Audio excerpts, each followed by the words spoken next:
Hey everyone, I wanted to do this quick video because I'm getting people asking on X, formerly Twitter, Facebook, Instagram, all those different things. I'm going to actually talk about it tomorrow in my message on August 4th. So definitely tune in, Westside Christian Fellowship on Facebook or my platforms, Rumble, YouTube. The title of the message is The Prophets, Part 2. We're going to talk about some important issues. But the book that came out, Shepherds for Hire, I believe is the title. And then going back and forth with different people on Twitter. A lady by the name of Megan Besham wrote it, and then I've been reading some critiques. Can't remember his name right now, Warren something.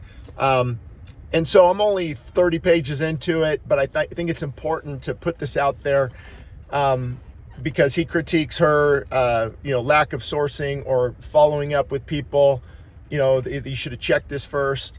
And so I'm not going to take any side because I haven't finished the book yet, but I would like to offer some things that might be helpful because we often don't see clearly depending on who our, what political camp we're in, what agenda, what are we trying to push. But I will say this, that what's desperately needed today is men and women filled with the Spirit of God. So that's the only way to have boldness and then love and truth and mercy. And that's when we write articles. I've been guilty of this myself, taken sides, maybe wrote with some pride.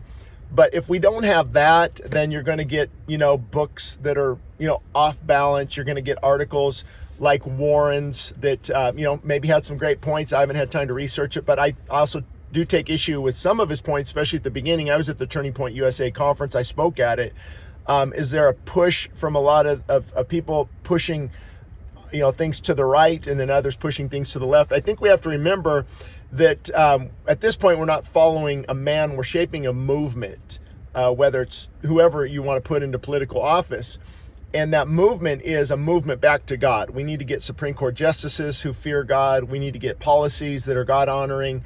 And there will be a divide. The border issue for me, living in a border state and dealing with a lot of things, there's a lot of shenanigans going on, criminals coming in, illegal distribution of fentanyl and drugs. And so maybe we look at that differently. That's a huge issue. It's not about loving your neighbor. It's about protecting your neighbor. And so I'm not in a position to give a review. I would say that hopefully, there are some good points on both sides. Like let's say, well, Megan didn't reach out to such and such. They should have asked for this, and this was taken out of context. I totally get that. But people have told me, hey Shane, before you say something about Joel Osteen, why don't you contact him or Rick Warren? I'm like, what? Number one, they're not going to respond to me. I'm not going to wait around months. Number two is they made these statements publicly. So public statements can require public rebukes.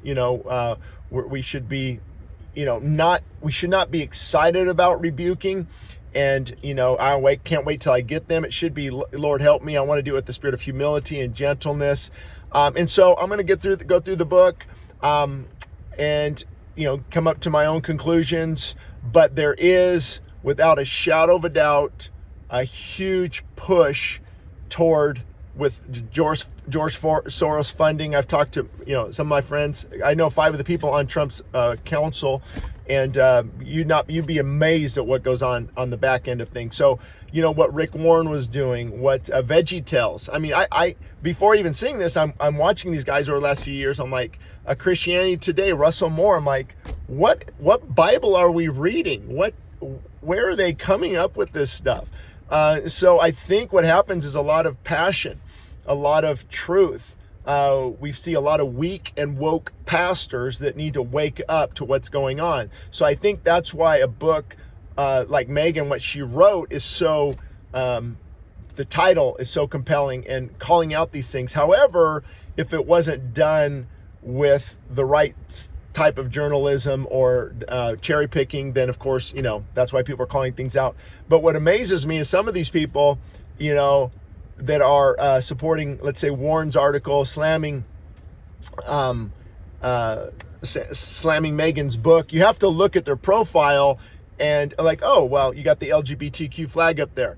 Oh, you're a registered Democrat. Oh, so you also got to look at who's critiquing you. And that's why I don't answer 99% of the comments and critiques, because it's an endless battle that will not end anytime soon. So I hope that helps. I can't offer, well, number one, I would say the book is desperately needed from what I've read so far.